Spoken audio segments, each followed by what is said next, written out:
2015. What another year of ups and downs. Of course I'm talking about Fallout 4's frame rate. Seriously, that game was so slow that PC users made a mod to add a blinker to the back of your character. War never changes. And apparently neither does the fucking AI pathing. You're telling me instead of just jumping over the guardrail, I can make a Deathclaw run all the way around it and shoot my way out of a battle in 10 seconds? I mean, how the hell are we all supposed to react to... fuck. Hold on a second, guys. Sorry, I just had to pay the fine bros $10 for using the word react. I, really have to be careful now, because if you use it twice, they make you suck both their dicks at the same time. Yeah. How's that for a painfully obvious metaphor? But enough about the money line, bros, and on to the reason you all came here. To watch me rip apart the songs that tortured me last year. But first, in keeping with tradition of my year-end videos, let's see what else I can rip apart from last year. Man, where do I even begin? Well, Tara Reid looks like she spends her summers on the shores of Castle Grayskull. Glee actor Mark Salling took after fans of the show and started collecting child porn. Donald Trump is running for president. That's the entire joke. The police are responsible for the murder of more black people than the first 10 minutes of any horror film combined. Fuck anything that happened in the book. The most painful form of sadomasochism was sitting through that fucking movie. Bill Cosby sued 7 of his accusers for defamation because he claimed they were lying through their teeth. But the other 43? Yeah, no, they're still right. And Lena Dunham, you hypocritical piece of shit, the only difference between you and Bill Cosby is the number of victims and the fact that only one of you has had a watchable TV show. The only magical thing during Neil Patrick Harris's Oscar hosting was the 4-hour trick of the disappearing laughter. Caitlyn Jenner may have lost a dick this year, but the GOP gained 16 of them. Bad blood was everywhere this year. On the radio, in stores, all over the internet, inside Charlie Sheen. Tony Hawk's Pro Skater 5 was more broken and ugly than Rodney Mullen's face. Fuck the dress. The most confusing color to figure out in 2015 was whatever the fuck color Rachel DeLisle was. Mark Wahlberg admitted to beating the shit out of an elderly guy to the point of near blindness in the 90s, claiming it was an accident and that's not who he is anymore. Look, I don't care what he did in the past. All I know now is that the accident on his head nearly blinded me sitting through the Lovely Bones. Turns out 19 Kids and Counting was named after Josh Duggar's previous relationship section on his Ashley Madison profile. Even in death, Nitro Circus is doing shit Jackass did 4 years earlier. Rihanna made a song this year promoting violence against women. I've got nothing. Robert Durst fucked himself harder than Pete Carroll fucked a practically gift-wrapped winning play at the Super Bowl, or harder than Ben Affleck fucked his nanny in the house his kids and overrated Steven Tyler-looking wife live in, or harder than Neil Blomkamp fucked me out at $10 when I went to see Chappie. When it came to the insane amounts of well-deserved criticism, SeaWorld was as unresponsive as their orcas' hearts after they shoved them in insufficiently sized clinks and forced them to do the same insipid tricks for 40 years. After years of besting opponents with his famous sleeper hold, the last person Rowdy Roddy Piper put to sleep was himself. We not only lost our 2 best late-night hosts this year, but we also kept our 2 worst. This year we finally figured out which size Jared Fogle prefers, and now he's getting locked up longer than those 20-year-old cookies Subway keeps trying to pawn off to everyone. Alvin and the Chipmunks, Paranormal Activity, and Divergent got sequels this year. Ugh. More people have asked for 9/11, Hurricane Katrina, and Holocaust sequels. The worst part of Summer Vacation was the summer vacation. San Andreas was about as entertaining as an actual natural disaster. The Ridiculous Six made me realize how funny Dr. Zhivago is. John Russell Hauser chose to fatally gun down 2 people in a Lafayette theater for Trainwrecked because everyone in the theater for Fantastic Four already shot themselves. Drake and Meek Mill beefed this year over who's the baddest motherfucker in the music biz, and they both lost. To Ariana Grande. 50 Cent named himself after how much money he has left in the bank. Justin Bieber apologized for his past behavior but has yet to apologize for his music. Bobby Christina Brown clearly took after her mother. Volkswagen blatantly faked their emissions tests in the same manner that strung-out hipsters blatantly fake orgasms in the back seats of their gaudy 40-year-old buses that they probably live inside. Hulk Hogan said some things we all know bounce around the inside of Vince McMahon's head as he's about to finish. Only difference is he got in trouble for it. And it makes sense, right? I mean, you gotta keep the racial sensitivity of a company whose gimmicks include whitey-bashing, fried chicken-eating gang members, lawnmower-riding Mexicans, and a towel-headed religion-bashing terrorist up, right? Apparently being painstakingly unfunny can win you an Emmy. Brian Williams told some lies bigger than his forehead. People shelled out $100 to see a fight that I could see a better version of for free on a kindergarten playground. Seriously, Mayweather put up a better fight with his wife than he did with Pacquiao. I've seen less hugging at a fucking feminist rally. And those fat ugly bull dykes have twice the balls you do, so try picking a fight with one of those women, you spineless overpaid fuck. Drake's new look is apparently half of Mark Ruffalo and Foxcatcher. If Tom Brady taught us anything this year, it's that lying always wins if you're a cheating, overrated, self-absorbed drama queen, and no one is doing a goddamn thing about all those poorly treated people who can't ever go back home, spend their days in cruel, unforgivingly harsh environments, most not having seen their families in months or longer, and spend more time crying from depression and hopelessness than they do sleeping. Of course, I'm talking about the people who work at Amazon. And it's also tradition in my worst songs of the year list to put in my best songs of the year because, believe it or not, 2015 was actually a really, really great year for music, especially compared to 2014, and I had to put 15 songs on the list because of that. Now, let's get on to the real shit. Number 10, First Kiss by Kid Rock. What better way to kick off my yearly list of musical incompetence than with the shallow, untalented husk of a Brad Pitt wig who got famous for fucking Pamela Anderson's mud puddle of a vagina and for not making a good song in ever. But perhaps I'm being a bit too mean. I mean, Kid Rock is what's known in the music business as a triple threat, and that he can simultaneously ruin rap, rock, and country all at the same time. Seriously, Kid Rock's music is so bad that Taylor Swift listens to it and feels like she has self-respect. But in all seriousness, Kid Rock is the reason I get up in the morning, look out my window, and ponder if it's possible to fashion a hangman's noose out of one of my old t-shirts. I mean, this is the guy who claimed rap rock was pretty gay, but then whipped out his dick in front of the lead singer of fucking Creed, then shared a whore's mouth with him and let it get recorded. So, what did Kid Rock do to up the manliness of jarringly trying to make cooking grits sound gangsta? Clinging to the past and whining about his first kiss, of course. So let's see how Kid Rock, God, what a stupid name, went from the guy who out-Fred Dursted Fred Durst to the guy who can't even make it through a sentence in casual conversation without sampling a better song. Come on, everyone at home play along with me. See how many songs this one shamelessly bites off in a barely 5-second long period. Josie's on a vacation far away.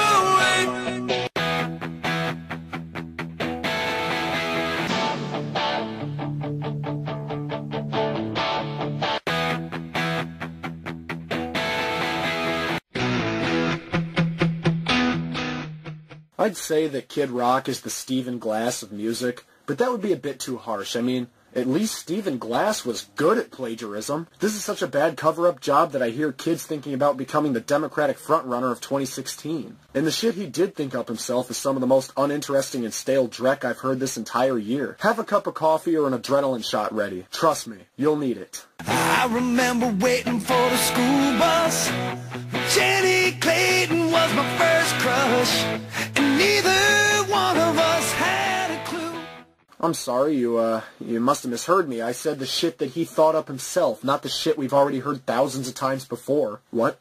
Oh, that is the shit he thought up himself? Jesus, nothing in this song is original. Not the chords, not the lyrics, not the feel. Hell, not even his vocal range is remarkable in this song. It feels like he's singing at a level or two below what he should be for a song with this harmony. And even at its most basic form, with all its recycled cliches and humdrum singing, it isn't even memorable. 10 minutes after hearing it, the only thing you'll remember is how much it made you want to listen to Bryan Adams instead. The only thing even remotely resembling good country rock about this guy is the fact that he looks like one of the members of Lynyrd Skynyrd that didn't survive. In fact, I hear that this is what real country artists are going to start listening to when they don't want any second thoughts about drinking themselves to death. Hell, if Mindy McCready would have waited a couple more years to empty brass into her skull, she could have just thrown this on the radio and gotten the suicide right the first time. You know what? Let's play another game. Let's count all the overdone country cliches we can spot in this song. And if I missed a couple, please inform me in the comments below so we have a more accurate count. In old Cheyenne, it was my first truck, rusted, rough, and kind of beat up. And now these days when I drive through a small town,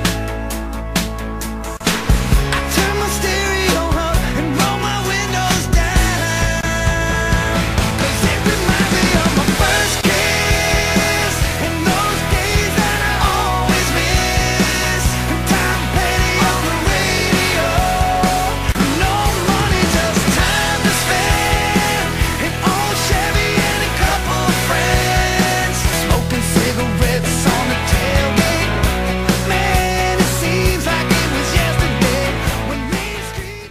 how do you like that? At the end of the day, the message of the song is, I don't know how the hell we've managed to stay together this long, but now that you're all old and stuff, the only thing I see when I look at you is your more interesting younger self.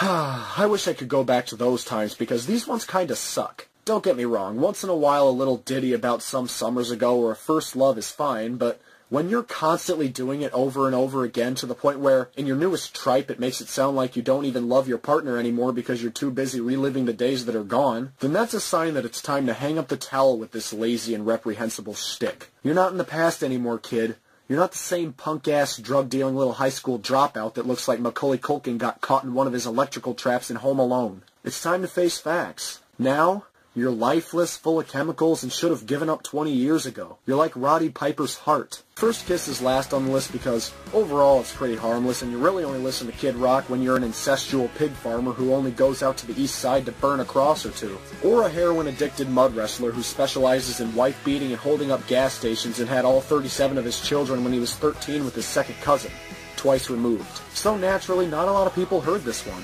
I mean, to sum it all up, it's short, shitty, full of mistakes, but with a couple of saving graces few and far between. It's like Ludacris's IMDb page. In fact, if you can believe me, this isn't even the worst offense to country music this year. Yeah, I'm serious. Don't believe me? Just listen to Number 9. What's worse than a rapper trying to be a country artist, you might ask? Well, a country artist trying to be a rapper, of course. Kick the Dust Up by Luke Bryan's Long Nose is the final nail in the coffin for country and rap for me, and hopefully for the entire human race. This song is seriously so irritating that it made me want to grind out my eardrums with a rusty chisel, and if you had a shotgun pointed at my junk, I'm talking one barrel on each ball, and told me to listen to that song again, I'd say, buddy, you'd better just pull that trigger. Because it would take a blue miracle to ever even make me come close to wanting to listen to that aggravating, vexatious, stupid pile of bile-laced heaping cow shit ever again. This bro country bullcrap might just be my least favorite genre of music. Worse than modern rap because all those songs sound mostly similar and involve the same recycled garbage we've seen on nearly every rap track this decade.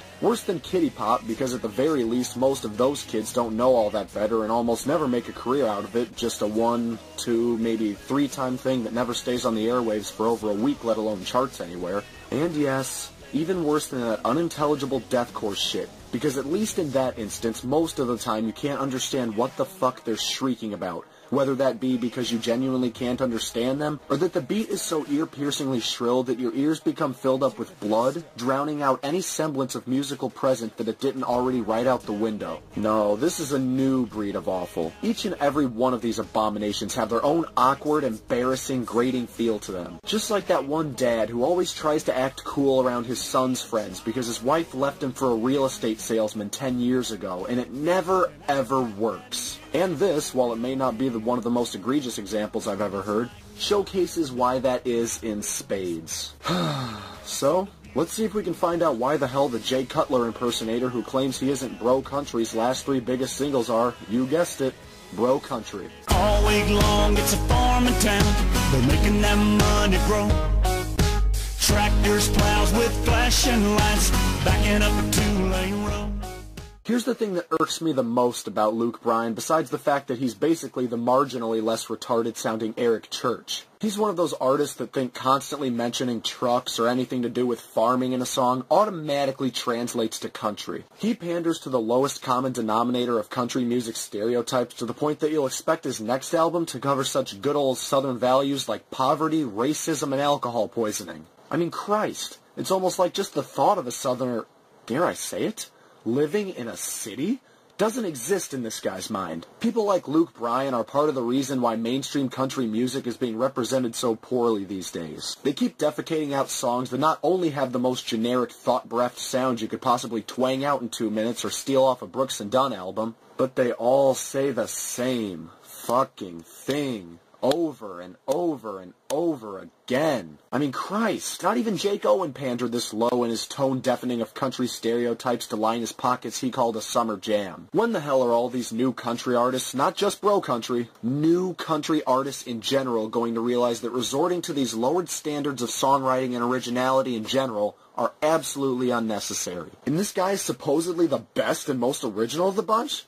fuck that noise, he's just another face in the crowd. He isn't more fresh or novel than any of these other lyrical fiends. He just gets publicized more because indistinguishability sells. Luke Bryan is more faceless than that lady who got attacked by that monkey from Connecticut. But yes, admittedly, I'm not the biggest country music fan. But it doesn't take a fool to realize that in order to have a good country song, you don't need to mention trucks, or beer, or farming, or slamming city folk, or name-dropping some shitty, unreliable car that rednecks drive. None of those are needed for a good country song, but these artists don't give a shit. They care about what's needed for a charting country song. All these clones being shat out by Luke Bryan, Florida Georgia Line, Jason Aldean, and what have you aren't coming from the heart and soul. They're coming from an attempt to emulate whatever they hear get popular on the radio so they can earworm every sad fuck with bad musical taste and earshot into helping it move up the chart. I mean, I can't even believe I'm about to say this, but not even Red Solo Cup is this shameless. Yeah, I said it. Don't get me wrong, it still sucks, but at least it's a somewhat authentic sucking, and not this processed formulaic bilge water. And you know what? Seriously, you want to know the fucking saddest part of all this? We haven't even gotten to the worst part of the song yet. We go way out where there ain't nobody. We turn this cornfield into a party. Now, this isn't the worst part of the song, even with that stupid fucking cornfield line. In fact, the instrumentals and vocal structure threaten to give this song a bit of atmosphere that branches off the beaten path of other bro-country bitches. But, as Luke Bryan will so astutely demonstrate in the next couple parts and on, we can't have that, can we? That isn't what's been charting. I mean, when the hell was the last time anyone has seen Johnny Cash or John Denver on the Billboard Hot 100? What was that? Oh, they're dead? Well, that's certainly no excuse, is it, Mr. Bryan? No, it's all about Chase Rice, Dustin Lynch, and Jake Owen these days. Forget all about what makes country music so great to so many people. If it doesn't sell to suburban kids who are always embarrassingly trying to act country, it doesn't matter. Now, I know what you're all thinking. With all the stereotypes, winged vocals, and blatant conventionality, this song can't possibly get any worse, right? Well, let's just say that if you thought that, then you'd be more wrong than whoever the hell cast Jesse Eisenberg as Lex Luthor in the new Batman vs. Superman movie. Kick the dust up. Back it on up. Fill your cup up. Let's tear it up. And kick the dust up. Kick the dust up. Kick the dust up. Good lord, Luke Bryan is more lifeless than Sandra Bland's mugshot. Allegedly. Seriously, the last time I heard something this dull and lifeless, it was in the starring role of the Forger, or as I like to call it, 95 minutes wondering if Christopher Plummer is going to have a stroke. My favorite part of that movie was when my DVD player accidentally got unplugged 15 minutes into it. But speaking of boring forgers, back to Luke Bryan. Now this verse here perfectly showcases why this song doesn't work, and a major influence on its placement on my list. Nothing about this feels comfortable. Nothing about this feels natural. This entire verse has no idea what it wants to be. I mean, goddamn.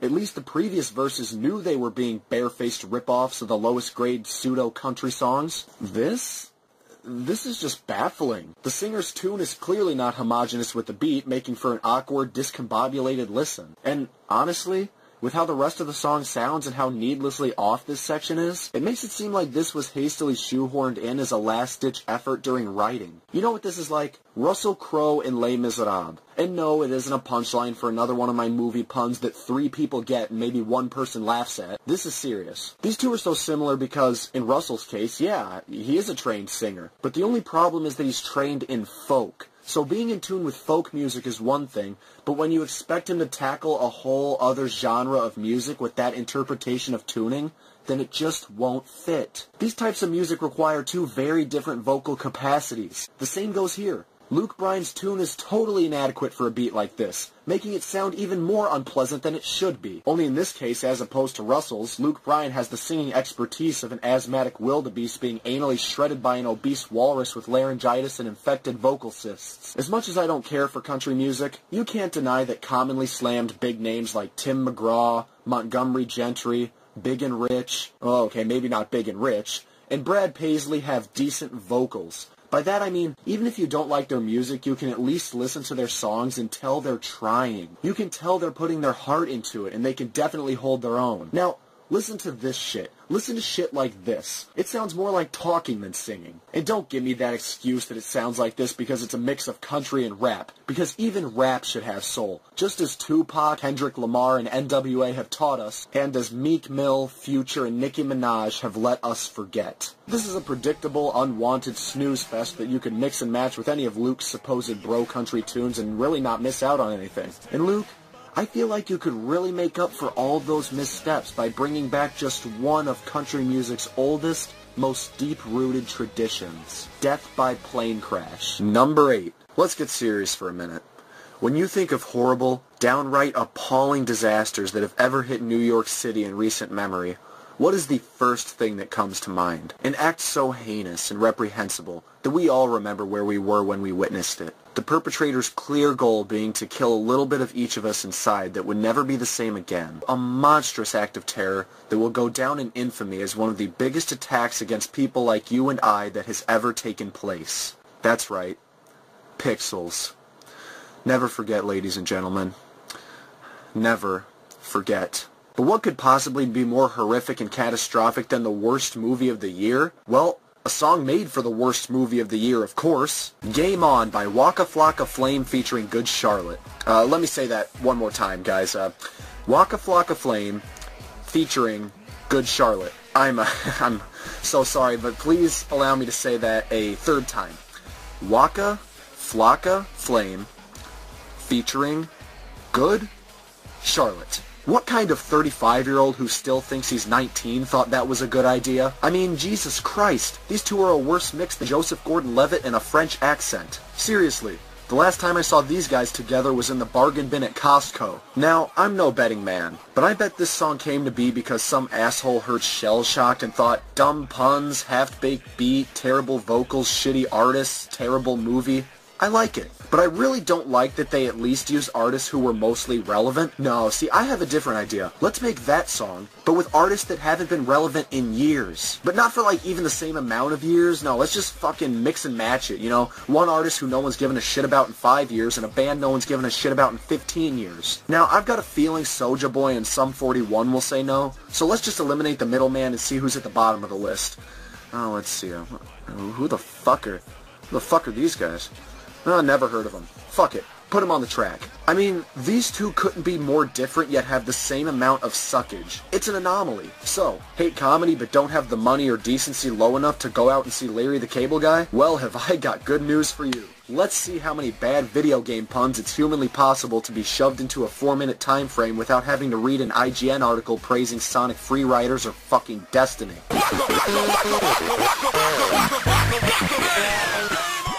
Yeah, because that's not annoying. Assassin, soldier in a captain, still a passion, no compassion, but I'm asking. You say you pray, while I'm attacking. Most of the time when pampered, modern rappers sing about bad shit they've supposedly done, I tend not to believe them. But here, I'm totally convinced. I genuinely believe Waka's attacking the English language. My god, what a fucking dentist drill to the cochlea this garble is. He sounds like DMX doing his absolute worst to DMX impression. Waka's delivery is weaker than CeeLo Green's defense. Waka's delivery is weaker than CeeLo Green's hairline. Waka's delivery is weaker than CeeLo Green's bathroom scale. Waka's delivery is weaker than... No, seriously, fuck CeeLo Green. Except Crazy, that was a seriously awesome tune. Apparently they ended up right here promoting the worst movie of the year for the paycheck. But in all seriousness, besides the choice of artists, I can see where they were going with this song, but the execution just falls flat. The pixelated beat is good in theory in that it's trying to emulate classic games of the 80s, but in the end it just ends up sounding like Lamar Odom's heart rate monitor. And the same goes with those random bouts of static. But with a lead singer that sounds like Will Arnett barfing up metal shavings, they're really unneeded and just add to the overall unappealing, starkly contrasted clusterfuck of sound mixing. Cacophonous on both sides of the pitch spectrum. And as if the contrast wasn't gratingly mispaired enough, let's see what two totally straight bikers who specialize in making Guitar Hero DLC rejects have to offer to this mess.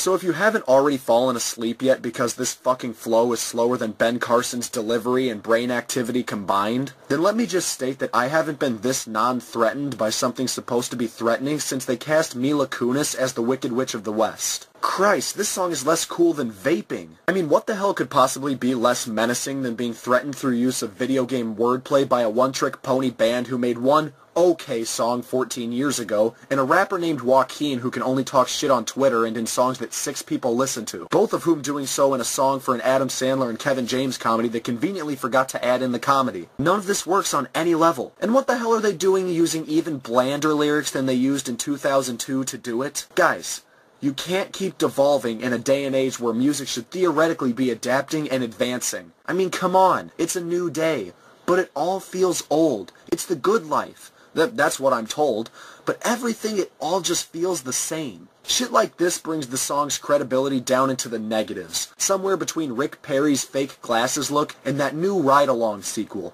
In closing, there's really nothing more you can say about this song besides, wow. And I thought EA brought video game integrity down. And like EA, everyone involved with the making of it made some big, expensive, overhyped mess that dumb little kids ate up that proliferates all the worst aspects of the gaming culture for some shameless fat cash. Number 7. Before I go over what 2 songs are tied for number 7, let me address something. In all honesty, the thing that surprised me the most about a lot of these worst songs of 2015 lists is how high most of them placed Watch Me by Silento.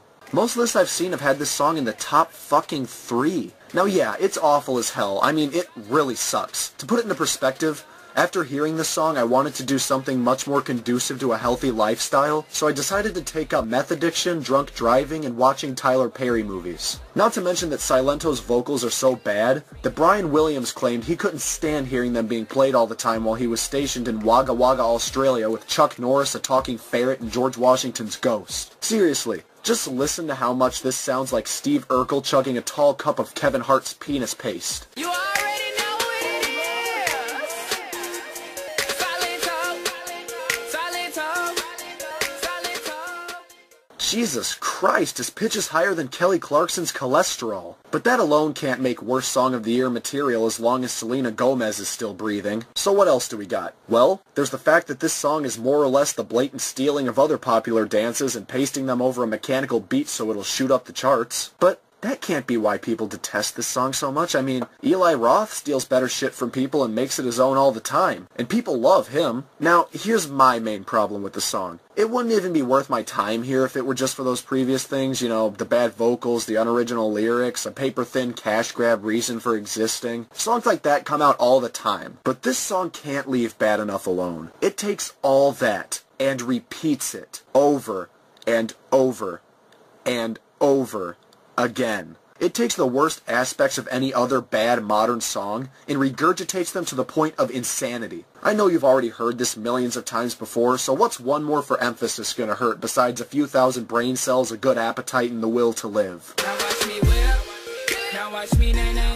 Okay. Now watch me whip, whip. Watch me nay nay. Why me do it? Now watch me whip. Watch me nay nay. My God, how repetitive this is. I haven't seen a malnourished black guy do this much whipping since 12 Years a Slave. And to make matters worse, this shit played everywhere. And I mean everywhere. Clubs, school dances, stores, radios, anywhere on the internet, TV shows, plumber conventions, funerals, Pearl Harbor memorials. This song was in more places where no one wanted it in 2015 than the Confederate flag. And that's all you can really say about this track. At times, the laziness of the hook can be pretty catchy, and there really isn't a whole lot to this song. Yeah, it's pretty abysmal, but top 3 material? Not even close. In fact, this isn't even the worst song made only to promote a forgettable pseudo-dance from last year. No, that honor goes to Hit the Quan. Hit the Quan by I Love Memphis, or I Heart Memphis, whatever name he picks won't make him suck any less, is to Watch Me what Watch Me is to Hit the Quan. No, seriously, they're both just stupid fucking dance songs with a singer who's ironically awful at singing. I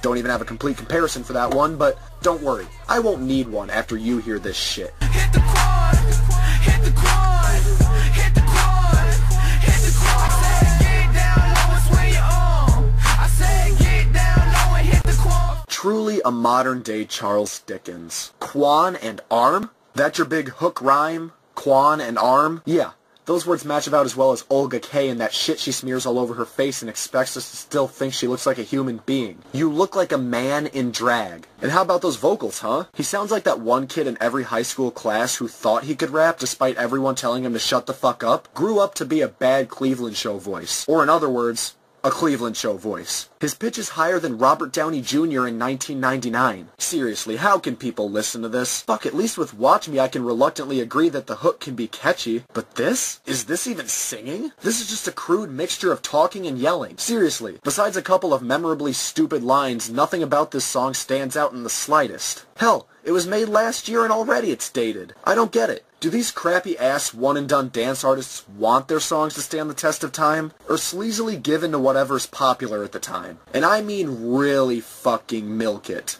There's a reason dance songs like the Electric Slide, the Hustle, the Macarena, and the Cha-Cha Slide still hold up to this day and are always easily accessible at weddings, school dances, and whatnot, even if they aren't the most catchy songs in the world. It's because they try. They fucking try to make a fun dance song everyone can have a good time attempting. Sometimes they succeed, and sometimes they don't. But even when they don't succeed in being the catchiest must-do dance craze of the era, that isn't what's important. What's important is that they succeed in trying and still making the song revolve around that dance. Not do any confusing allusions and references that won't be relevant in a year or two, any shameless self-promoting that we damn well know won't work, any recycling of overdone and tired tropes we've seen in every single song that year. Basically, these songs go out of their way to make themselves as non-unique and non-timeless as possible. Left to be popular for a couple of months tops, then afterward nothing more than a question on a 2010s Trivial Pursuit game 20 years from now as people read it and say, "Oh my god, remember him?" And of course we answer that with a hard no. Number 6. 4 or 5 Seconds by Rihanna, Kanye West, and Paul McCartney, which I can only assume is named after how long Paul McCartney has left. Hell, instead of a limo I heard they drive him around in a hearse just in case. But he isn't the only one looking like an Agent Orange survivor in this video. Look at how haggard everyone looks in this video. Why the hell did they make them look like that? That would be like making an AC/DC movie and casting them all as themselves. But let's be honest, this song is really only by Rihanna and Kanye since all they made Paul do is play the same forgettable, repetitive guitar loop throughout the whole song that tonally is completely off from the shoddy fucking vocals. Seriously. Paul's doing about as much talking in this song as John Lennon is right now. But unlike the Wings, I'm not going to overstay my welcome repeating the same shit over and over again. So let's see why this song is a bigger offense to a former Beatles member than Mark David Chapman. I think I've had enough. Ugh, me too. Who the fuck let a feral banshee walk into the recording? Since I don't want my ears to implode, the basic summary of this first verse is that Rihanna is just so misunderstood and trying to keep her cool. Wow. What a profound statement to match the painstakingly obvious attempt at art house minimalism with a production value lower than Chelsea Handler's comedic ability. Not only does this bring the song's potential down, but it only adds to the sentiment that whenever Rihanna sings about something, it's the most uninteresting, boring tripe imaginable. Seriously, bland lyrics like these have been in your mouth more times than Chris Brown's fist. And speaking of whipped rappers, want to hear Kanye West sing? Of course you don't, but here it is anyway. Woke up an optimist. Sun was shining, I'm positive. Then I heard you was talking trash. Hold me back, I'm about to spaz. Oh my god, that sounds fucking horrendous. The bad decisions made in this song just keep piling up. Is this the same guy who wrote the last season of Dexter? Seriously though, joke's on me, right? I mean, Kanye West singing? That's a worse idea than letting Jared Fogle chaperone the middle school dance. Trust me, free 6 inches for everybody doesn't mean what you think it means. In all seriousness, he sounds like the red guy from the Don't Hug Me I'm Scared videos who has absolutely no enthusiasm toward anything he's saying. I mean, what did he think he was going to accomplish with that? Cake sings like that, and the most they're getting is performing with other acts people cared about 10 years ago in front of 99 out of 100 empty rows of chairs while the singer from System of a Down is backstage jerking it to 9/11 videos. Kanye West is to singing what Scarlett Johansson is to superhero movie acting. Boring. And don't get me wrong, I absolutely love a lot of Kanye West's raps. He really does have a true emotion when he raps, and he has usually perfect flow. Not to mention he has a totally unique sound. But the majority of Kanye's verses here seem pretty lyrically confused. A lot of it is him trying to get people close to him to defend his childish actions because he's kind. even going as far as to use that defense to have them bail him out of jail. Yeah, because that's where kind people go. Jail. And not only that, he also turns it into making himself the victim and oh god, I can't do this self-justifying audaciousness justice just by talking about it. Seriously, listen to the line directly after this. They wanna buy my pride, but that just ain't up for sale.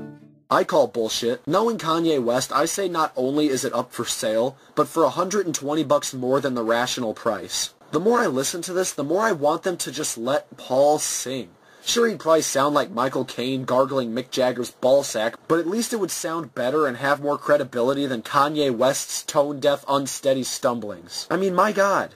Every time I watch Paul wander around the set like he has attention deficit disorder without a single verse, I know in my heart Ringo Starr is rolling over in the coffin that he sleeps in. If I wanted to watch an old dinosaur wander around and not do anything interesting for a long period of time, I'd go see Jurassic World. But let's be honest for a second. Not even McCartney could save this one. Look, I get it. Paul McCartney is a living legend. I mean, he's like a superhero. And that superhero is the Punisher, because he vehemently clings to the past and all his friends are dead. But instead of killing bad guys for vengeance, Paul is killing listeners' brain cells because all his part in this is stumbling around aimlessly with no clear purpose, like George Harrison's solo career. But also, in a prime example of the great taking a step down, he not only helped write and produce it, but confusingly also had some writing from Ty Dolla $ign. Jeez, one of the kings of blandness was behind this too? No wonder it sounds so fucking boring. And you know what makes this whole thing even more perplexing? People loved this song. Yeah. It got some of the most rave reviews of the year. I mean, wow. I'm impressed. This is easily one of the most lifeless, boring, stodgy pieces of shit I've ever had put me to sleep. And this is coming from a guy who made it through the first 10 minutes of a Jeff Dunham special and only dozed off twice. Now, I'm certainly not trashing them for trying out a different approach and execution. In fact, I applaud it. Seriously. There's nothing wrong with branching off the beaten path and trying new things, especially in this day and age. But that doesn't mean that it isn't also dull, lyrically confused, and awfully sung. Except from Rihanna, who actually has a very good sound in this song compared to a lot of her other boring club songs. But no matter who the hell they got to clearly play second banana in this song was always destined for mediocrity, and only stayed relevant for about 4 or 5 seconds. Number 5, Hoodie On by Matt and Kim. The real who's who of who? Seriously, these guys' chart positions are more empty and non-existent than Donald Trump's brain. This song is literally just a list of things they did with a hoodie on. That's it. There's no rhyme or reason to any of this crap either. It's just a bunch of random-ass arbitrary things with the phrase, with a hoodie on, stapled to the end. Now, let me preface before I dive head-on into this poop shoot, I really can't stand this hipster indie trash. If you like it, more power to you, but it's some of my least favorite music. Period. This here is shit 34-year-old food truck workers who still shop for clothes at Hot Topic listen to while they're crammed in a Starbucks booth with an unnecessary laptop and those stupid-ass enormous glasses without the lenses in them. And again, take into account, it's also a song about a fucking hoodie. Christ, this song is wider than the 2016 Oscar nominations. So, why would I rather have a professional golfer take a driver swing to my Adam's apple than listen to this ear-splitting sludge? Well, let me answer that question with another question. Have you ever wanted to hear what the audible equivalent of a bus full of heartwarming orphans drowning sounds like? Well, here you go. Looking like a king, looking like a king, looking like a king. That's the first 15 seconds of the song. My god. And it repeats later on, too. Where 2014 had the trend of nonsensical sexual euphemism, 2015 seems to have a trend of vocals not matching with the beat. And don't worry, it still continues throughout the rest of the list. The beat sounds like a collection of random noises from one of those knockoff soundboard apps someone made on MS Paint, and the vocals sound like that I Feel Fantastic robot with food poisoning. How else would you explain the haphazard delivery of these lines and the fact that it stops midway through every fucking time? They might be fighting the urge to heave up chunks, presumably trying to relate to the listeners with a me listening to Matt and Kim impression. I mean, come on. Who the hell just stops halfway through a line? Jesus, these two have caused more premature terminations than Planned Parenthood. These two are responsible for more stupid and pointless terminations than whoever the fuck directed the last 2 shitty-ass Terminator movies. This intro is more unfinished than Fallout New Vegas. And speaking of things that recycle shit they've done better years ago, listen to how the rest of the song goes. I wrote this song with a hoodie on. I woke up like this, put a hoodie on. Been around the world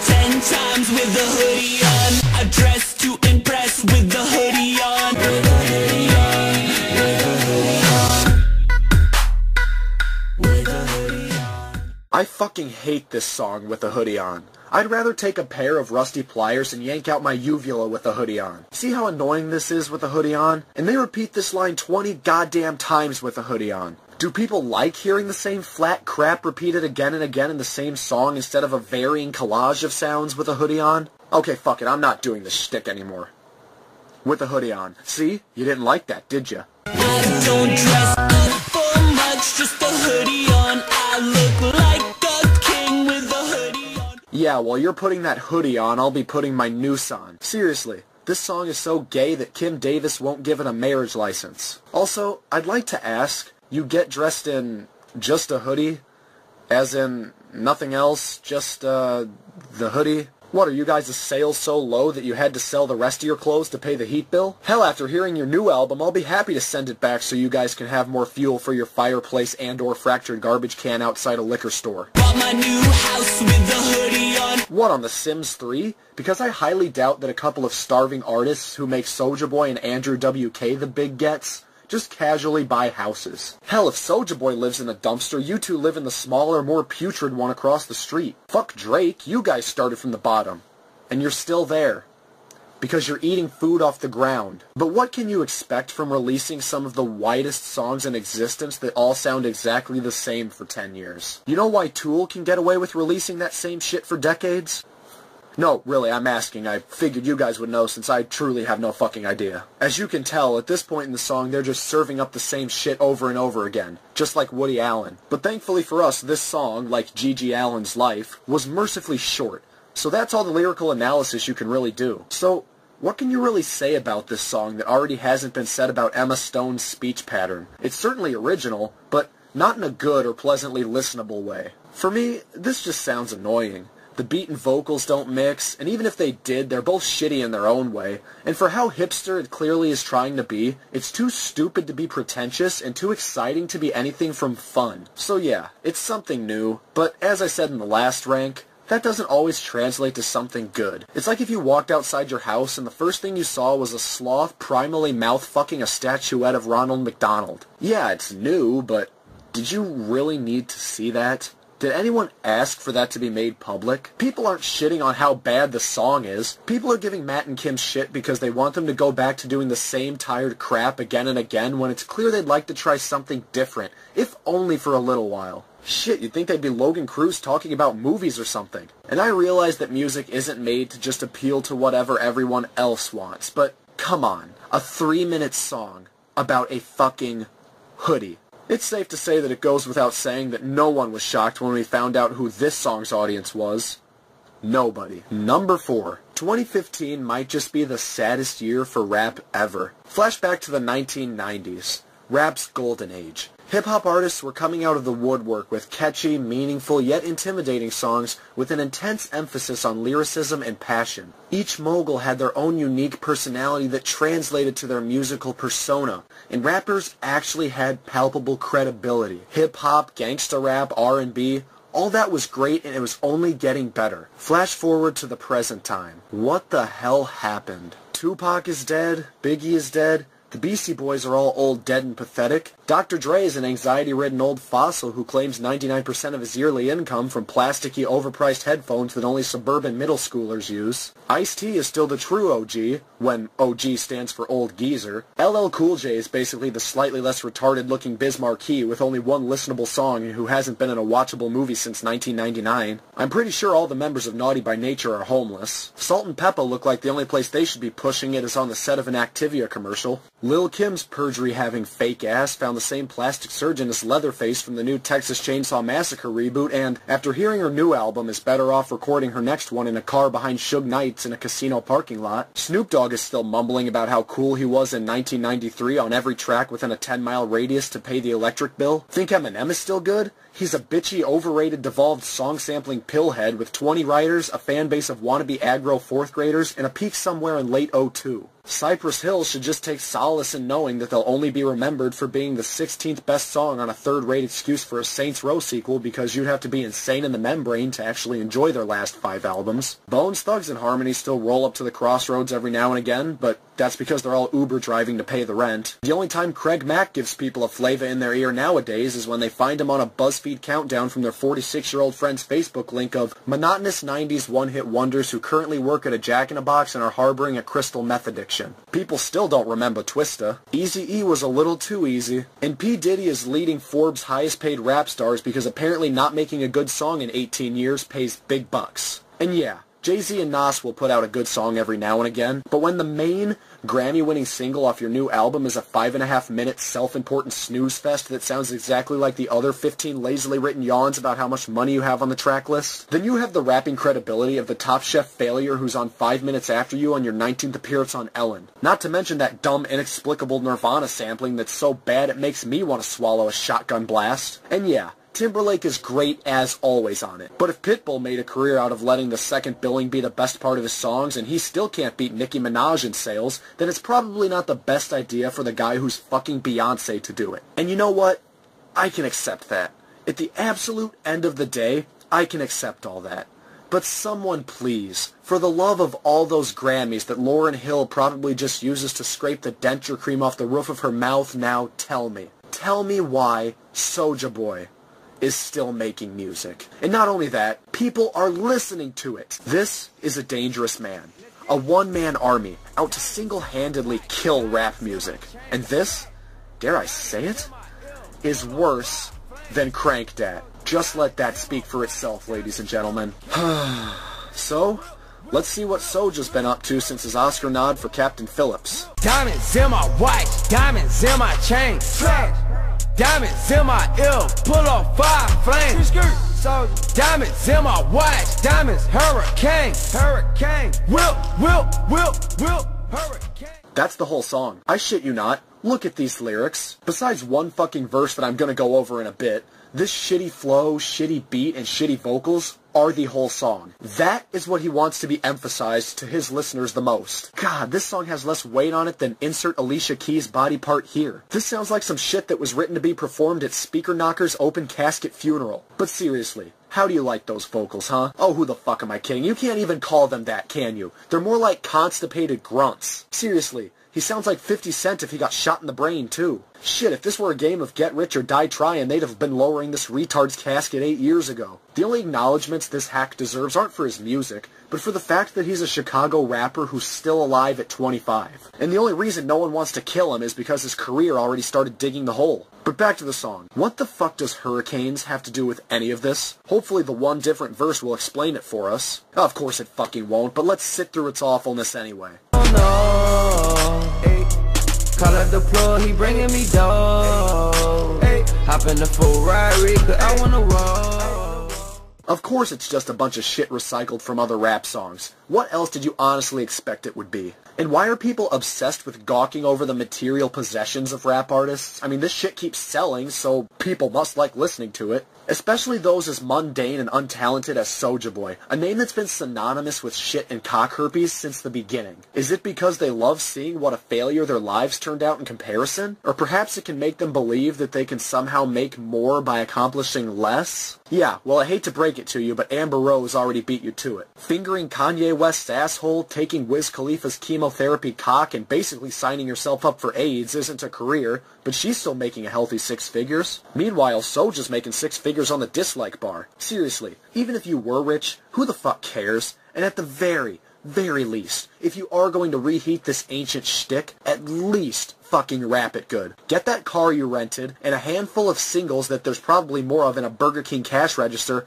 and go drive yourself to a singing class. Because as it stands, you sound like Tyga with autism. Only difference is Tyga fucks kids, and here, you only fucked yourself. Seriously, even your fans are rejecting this crap. Do you honestly expect us to believe that you have any cred whatsoever? Seriously, rappers back then used to run in with the law almost every day. Meanwhile, the only police this guy's getting involved with are the fashion police. He looks like an unregistered sex offender who got dressed by Flava Flav's retarded, unsuccessful cousin in the 90s. I mean, Christ, what a bad song. Everything here is absolute garbage. It's honestly like he's not even trying, and hopes he'll get by just by coasting off past fame. Well, I've got news for you. That's not how it works. Just because you have a fan base doesn't mean you can mindlessly crap out this lifeless drivel, clearly showing you've given up, and expect them to still be there when you wake up from the recording session you so obviously slept through. Fuck, even Crank Dat had more energy than this, and that's one of the worst disgraces to music, period. I hate to make the obvious joke here, but this is the worst hurricane in recent memory than Hurricane Katrina. Seriously, I bet 10 years ago when the citizens of Louisiana were floating into the megadome on a car hood, the first thought that popped into their heads was, nope, still not worse than Pretty Boy Swag. And it fits because his rapping is even worse for your health than their food. Fuck this clown. For clearly not showing a love for the craft that so many more talented young artists have been trying and failing to do for years, and for seeing his fan base as a bunch of sycophantic droolies who will keep throwing approbation at any witless verbal diarrhea he shits out. And let me end this bit with an even more morbid fact. The next 3 songs on this list actually have worse vocals than this. So if you're faint of heart or have a weak stomach, I strongly suggest turning back now if my crass, offensive jokes or that fucking Pixel song haven't already swayed you. Number 3. Fuck this song. Seriously. Fuck this song. Hell, I'd rather fuck it than these 2 suburban moms trying to seem hip around their slutty, coke-headed freshman daughters. I haven't seen this much washed-up trash together since I walked the shores of the Indian beaches. But I don't get it. I mean, this song is called Pretty Girls, so where are they? Are they standing behind you? Did you cover them in your organ juices and slurp up their brains, then disguise yourselves in 3 stories of makeup to resemble 2 desperate careers? And you know what the saddest thing is? Britney Spears is actually very pretty, but here, in the song that is supposed to glamorize her, you'd never tell. Now how the fuck does that work? And I know what you're thinking. What about Iggy Azalea? I mean, isn't she pretty in a sex change patient type of way? I call upon last year LoganCrews to clear up the air. Being the slightly more fuckable Iggy in the music industry, Iggy Azalea is the worst thing to come out of Australia since Vegemite. You know that one white friend everyone has who always tries to act black, and it is just painful to watch? Yeah, that's Iggy Azalea in spades, folks. She's 12 skin tones and another ass implant away from being Nicki Minaj. She looks like a cashier at Spencer's Gifts. And it still rings true to this day. But speaking of things that are a year old, this song's style. Yeah, because that drawn-out vocal ascension hasn't been at the start of thousands of fucking songs already. Seriously, who the hell keeps demanding these? All around the world, pretty girls. Wipe the floor with all the boys. Pour the drinks, bring the noise. Biggie eggs. Okay, am I the only one that thinks this song sounds like one of those Patrice Wilson cash-ins like Friday or Thanksgiving for almost 35-year-old women?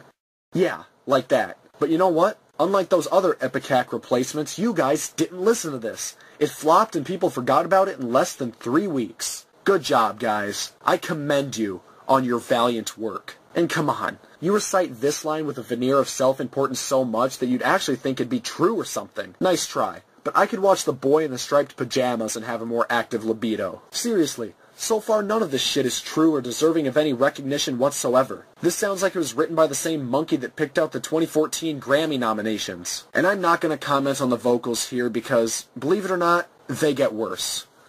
Much worse. Like, a lot. So much worse. Astronomically worse. Monument, you get it. Is it true that these men are from Mars? Is that why they be acting bizarre?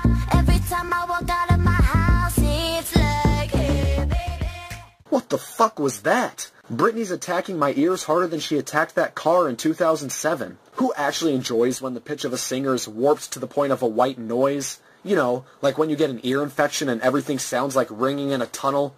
That's what this shit is. If you are that person, please raise your hand so we can eliminate you and stop the production of this dump. And the vocals aren't the only thing that's been distorted beyond repair. This beat is a complete clusterfuck. I mean, there's a million different things happening at once here. The beat line is more polluted than Flint's water supply. The sheer ridiculousness of this song and the fact that no one listens to it is honestly making me believe that this exists solely to destroy famous people's careers. Like the Nixon administration, the last 2 months after rehab, and being Tiger Woods. And since this is basically attempting to be fancy part 2, I mean, come on, have you heard that fucking beat? Let's listen to Iggy's scant verse. It's a thin line between a beauty and a beast. Slim waist, thick, take the whole world, want a piece. Bad girl, good, will make you lose your mind. While other boys begging Britney, hit it one more time. Yeah. Wow.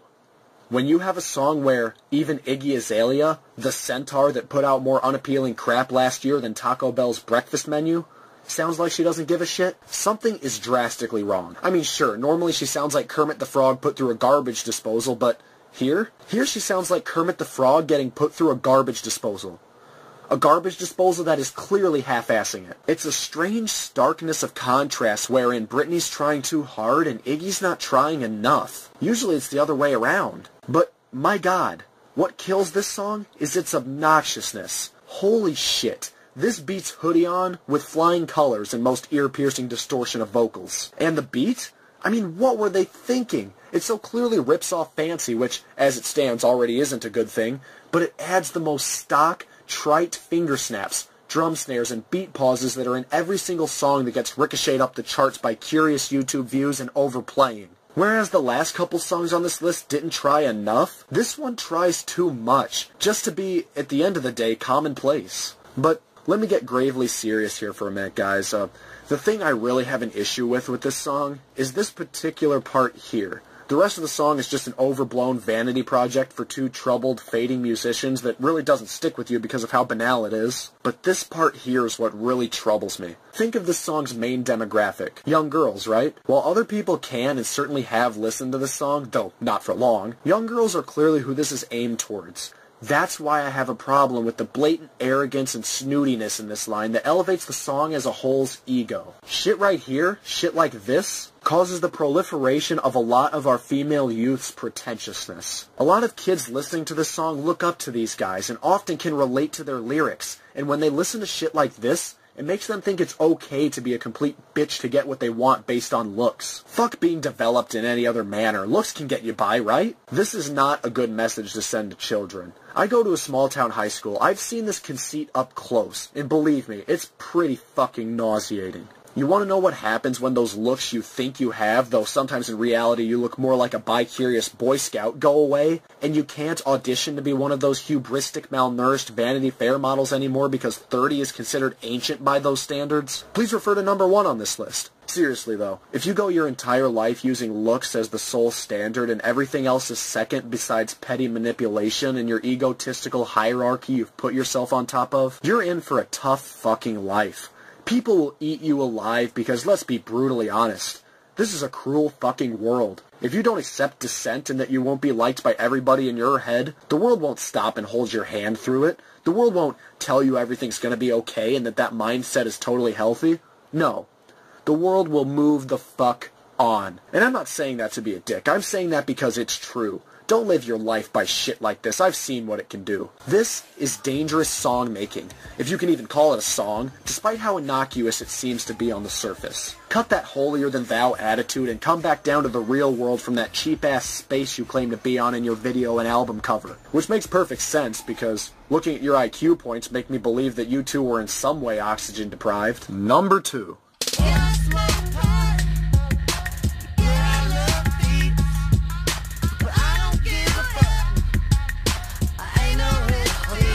Yeah, number 2 indeed. Number 1. Oh, how the great have fallen. Number 1 on my list was a no-brainer. As soon as I heard this song midway through 2015, I knew this would be number 1. I knew that it would take very, very, very extreme circumstances for any other song to beat this one for the worst. Now, I'm not gonna front. I love a lot of Madonna shit.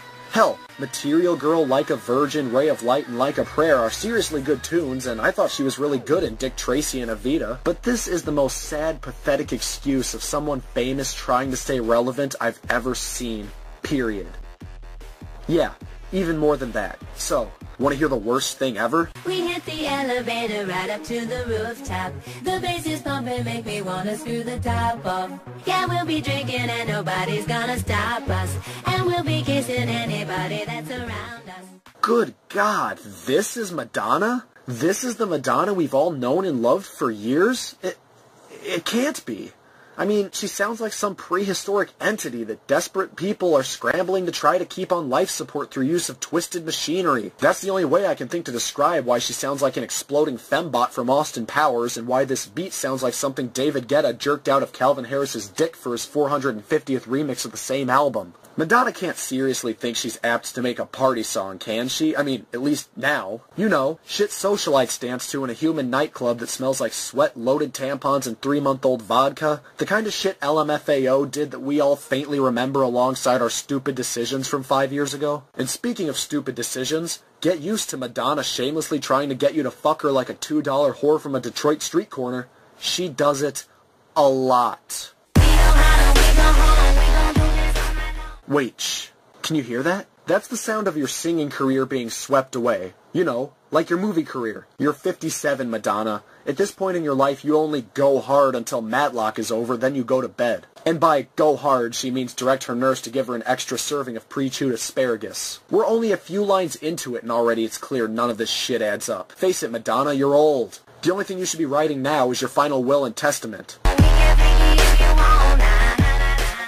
Yeah, you fucked Dennis Rodman, Vanilla Ice, and Tupac. Excuse me if I don't want to get AIDS. You'd probably be a more dangerous ride than those roller coasters at Six Flags that decapitate people. Don't get me wrong, you were probably like a virgin back then, but let's be honest, Madonna. Now you're more like a stretched-out raw turkey. I'm talking full-on Christmas vacation shit. Fucking based in warm dumpster juice and shit. Seriously. Quit offering yourself up to everyone every 15 seconds. It's sick and unappealing. I mean, why even ask? You've probably already had more depressed white people inside of you than a Denny's at 4 a.m. And speaking of depression, just look at yourself. It looks like Moses parted this bitch's teeth. Christ, Cecil the Lion has seen more dentists than you. I bet when your 26-year-old boyfriend wishes he could fuck someone younger, he just closes his eyes and pretends he's banging his mom. I mean, Jesus. Guy Ritchie, Warren Beatty, Lenny Kravitz. You've had more washed-up stiffs inside you than a California cemetery. That pussy probably smells worse than a skunk spraying a truckload of decomposing bodies and raw sewage atop an African landfill inside Flava Flav's halitosis-ridden mouth after eating a breakfast of rotten eggs and Gabriel Sidibe's ass. I mean, fuck. Shit probably coughs and has a feeding tube in it. But enough about Madonna's festering hatchet gash that's been used more times than a Walmart bathroom, and onto the song that makes me want to eat a pistol blast. We're jumping in the pool and swimming with our clothes on. I bought a beer into my shoe and got my freak on. The neighbor's person says he's gonna call the pyro.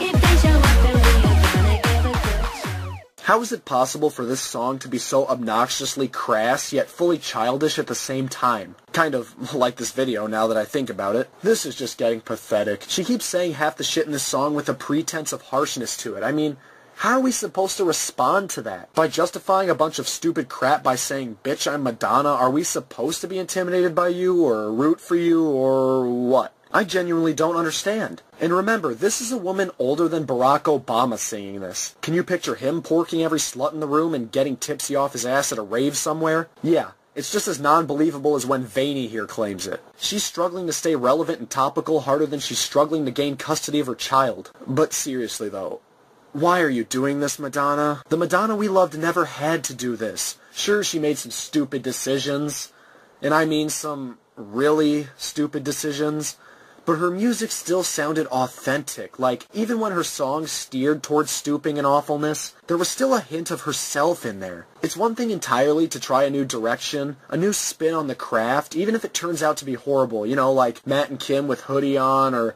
Rihanna, Kanye, and Paul McCartney with 4 or 5 Seconds. But here, it's so apparent that this is an attempt to rip off what's popular to the point where, even though she repeats her name ad nauseum, you can't tell who the hell is singing this song. It sounds like something concocted by any other pop diva who has nothing fresh to her name. And that's what makes this so sad. To be at a point where instead of burning out bright, one of the biggest music stars on the planet is doing shit like this to appeal to a younger audience that she probably could have appealed to without this facade. We don't want to hate Madonna. She's been a part of our music culture so long that we want to remember her for good shit, not this shit. I mean, perhaps help from an outside source can save her? I'm froze up